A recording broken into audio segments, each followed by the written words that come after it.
induction noise. You can if you listen carefully.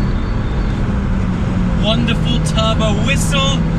Hello, welcome back to the Modern Classics series, and welcome back to the exceptionally rare Audi A1 Quattro. Now from the outside you might be thinking, what's so rare about an A1? Well, this is no ordinary A1. This is a one of 19 UK cars and one of 333 cars to be built worldwide.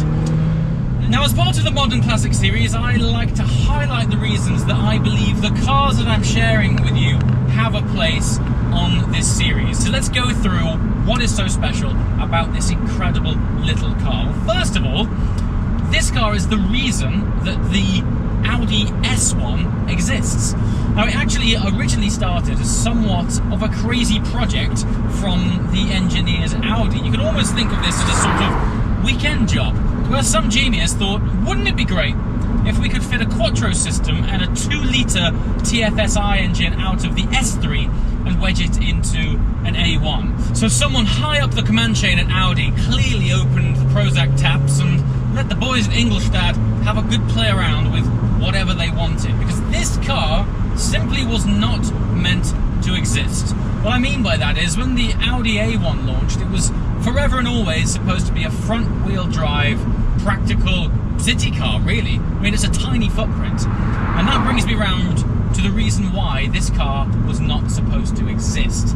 Now, from the outside, you could be forgiven for thinking that this was just a sort of popped-up A1. But actually, the magic and the genius of the engineering of this car is underneath the skin.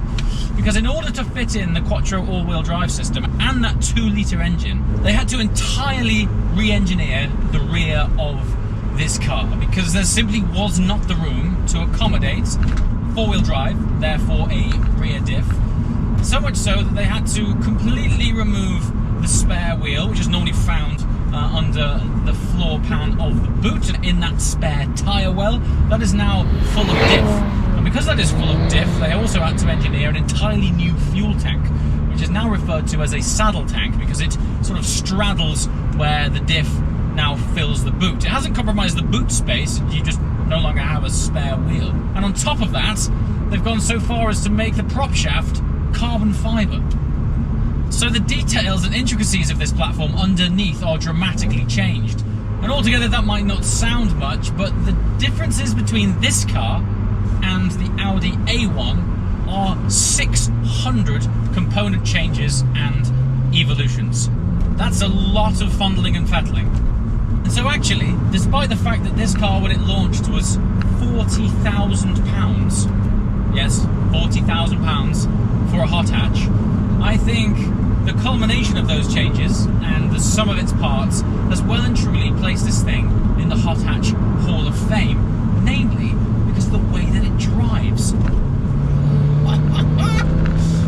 Audi have very cleverly engineered the ability for this car to distribute 100% of its torque to the rear wheels alone.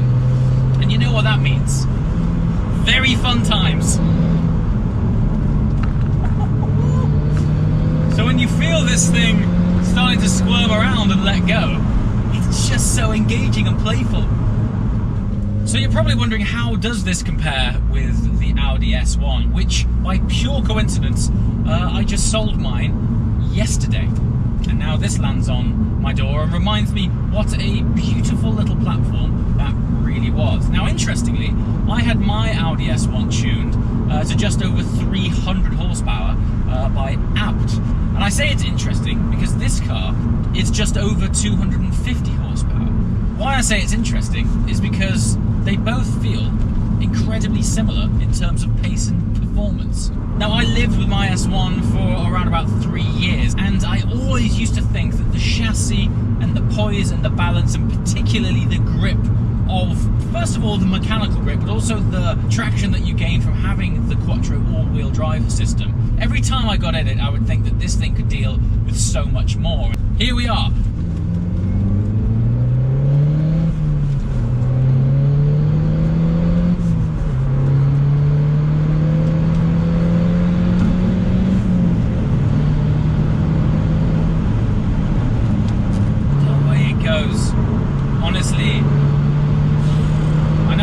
this a lot on this Modern Classic series because I find myself all the time on British B roads. I'm not sure there's much more you'd really need than this, particularly on a tight, windy country back road. That's the beauty of it, isn't it? It's compact, it's very quick. It's not ballistic, but it's very quick.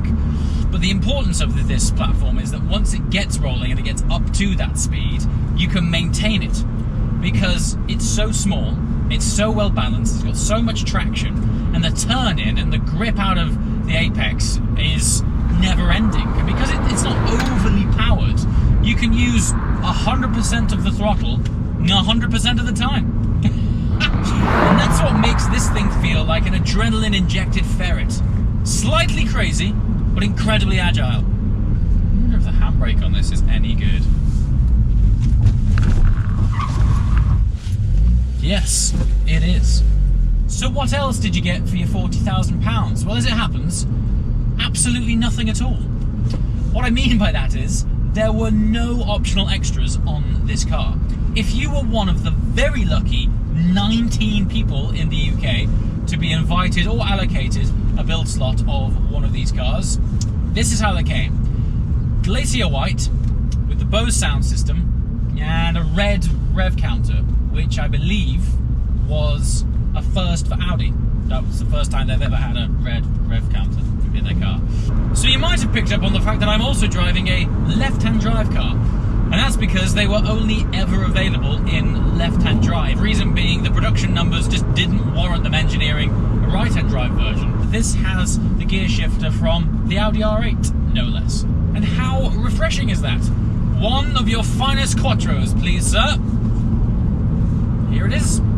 Now, actually, my view of this car may be slightly tainted because I'm sort of experiencing this car in reverse, in that I lived with an Audi S1, which the interior is very similar. So while I, and maybe yourselves, are looking around this thinking it's just like an S1, of course it's just like an S1. That's why this car is in the Modern Classic series, because this is what led to the Audi S1. If it wasn't for this crazy harebrained project, we wouldn't have that crazy little pocket rocket car.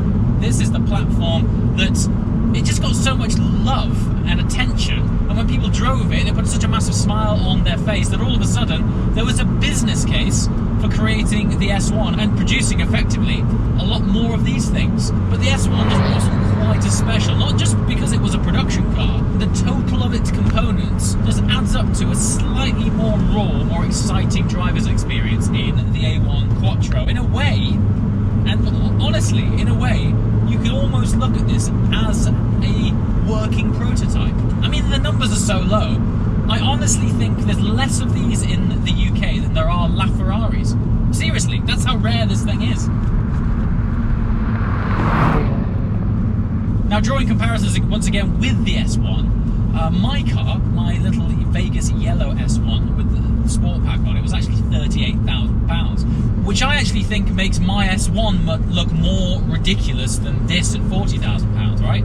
Also, my S1 lost half its value. Whereas this, first of all, they're not for sale, and if they were, I don't know, it would definitely be more than £40,000, that's for sure.